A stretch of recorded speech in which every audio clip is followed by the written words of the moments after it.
Surprise. कितना अच्छा लगता है ना ये शब्द, जब भी हमें कोई ये कहता है प्यार से सरप्राइज। लेकिन कई बार हम शॉक्ड हो जाते हैं किसी सरप्राइज से, अगर वो हमारी फेवर में नहीं है। लेकिन सरप्राइज हमेशा वो होता है कि मैंने एक्सपेक्ट ये किया था लेकिन मिला मुझे ये, जो मेरी एक्सपेक्टेशंस से परे हो, उम्मीद से बहुत बहुत डिफरेंट, अलग। आपको पता है हमारे संस्कृत के श्लोक में सबसे पहला श्लोक शोक यानी दुख से बना है, और ये कहानी मैं आपसे आज शेयर कर रही हूँ। महर्षि वाल्मीकि एक बार एक जंगल में बैठकर साधना कर रहे थे, तो तभी उन्हें दो पंछियों का एक जोड़ा दिखा जो बहुत ही एक दूसरे में मग्न था, प्यार में लीन। उसको देख के महर्षि वाल्मीकि मंत्रमुग्ध हो गए और देखते ही रह गए। उन्हें देखते देखते उनके मन में न जाने कितने अच्छे अच्छे विचार आने लगे। तभी एक बहुत ही दुष्ट शिकारी ने तीर से निशाना साधा और उन पंछियों की तरफ फेंका, और एक पंछी उस तीर से घायल होकर तड़प तड़प के वहीं मर गया। दूसरा जो पंछी था वो उसकी वेदना में चित्कार उठा, और उसका दुख, उसकी वेदना, वो जो महर्षि वाल्मीकि जी ने देखी वो उनसे बर्दाश्त नहीं हुई। वो अंतर्मन तक सहम गए, सिहर गए, और उस दुख, उस वेदना को उन्होंने चंद पंक्तियों में पिरो दिया, और वो पहला श्लोक विरह का श्लोक बना।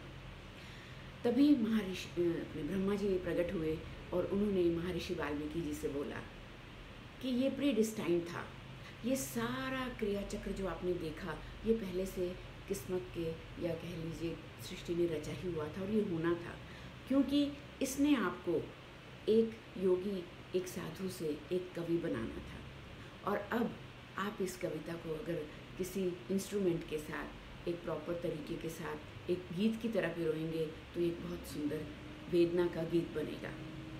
और मेरी आपसे इल्तिजा है कि आप इसी तरह अपने विचारों को ताना बुनकर, इसी शोक को दिमाग में रखकर मेरे लिए रामायण लिखिए।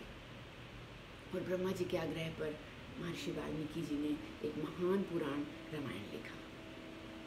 अब आप कहेंगे कि सरप्राइज, शॉक और ये कहानी, ये सब क्या हो रहा है?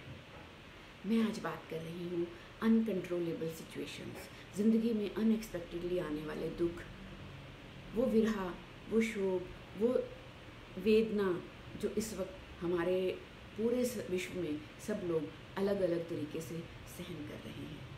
लेकिन क्या हम इतने हेल्पलेस हो जाएंगे कि हम इस वेदना का शिकार होकर आगे मिलने वाली कोई अपॉर्चुनिटी, अपने अंदर उठने वाले किसी और तूफान से बेखबर रहेंगे?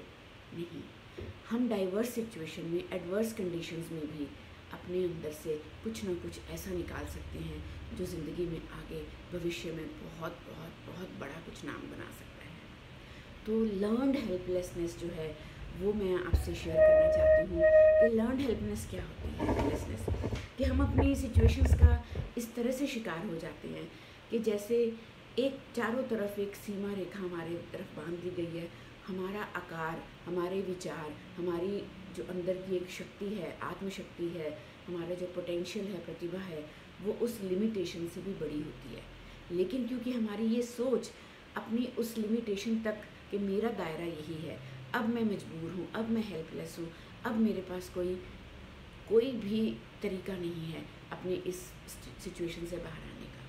तो जस्ट इस थॉट प्रोसेस को हम बदलेंगे, हम अपने विचारों को एक्सेप्ट करेंगे, रिसीव करेंगे, उन्हें एक्नॉलेज करेंगे, और उसके बाद अपने विचारों को अगर नेगेटिव हैं तो जाने देंगे, पॉजिटिव हैं तो रखेंगे, आशा और उम्मीद का दामन कभी नहीं छोड़ेंगे।